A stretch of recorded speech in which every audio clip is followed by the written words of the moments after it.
નમસ્તે, મારું નામ ડોડિયા પ્રિયાંશીબેન કાંતિભાઈ છે. હું શ્રીમતી એસ.આર. જોશી ઉત્તર બુનિયાદી વિદ્યાલય આતરસુંબા ધોરણ 11માં અભ્યાસ કરું છું.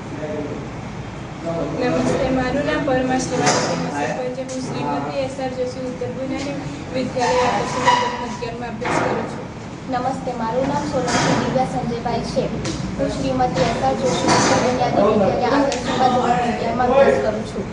મેં અને મારી આ બહેનપણી મળીને એક ટીમ બનાવી છે, જેમાં અમે student startup and innovation policy 2.0 અંતર્ગત ખેડૂત માટે ઓર્ગેનિક ફાર્મિંગ માટે બાયો ફર્ટિલાઇઝરનું ઉત્પાદન કરવા માટેના આઈડિયાનું એગ્રીકલ્ચર સેક્ટરમાં રજિસ્ટ્રેશન કરવા માંગીએ છીએ.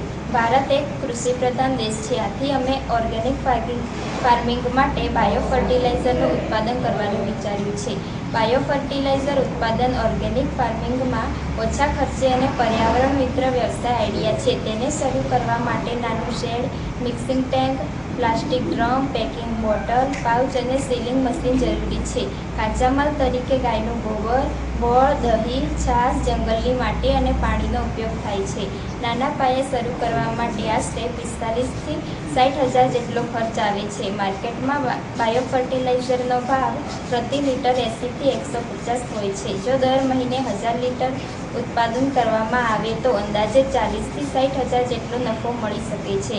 આ ઇનોવેશનથી ખેડૂતને આવક સાથે જમીનની ફળદ્રુપતા વધે છે, કેમિકલનો ઉપયોગ ઘટે છે અને ઓર્ગેનિક પ્રોડક્ટની વધતી માંગ પૂરી થાય છે.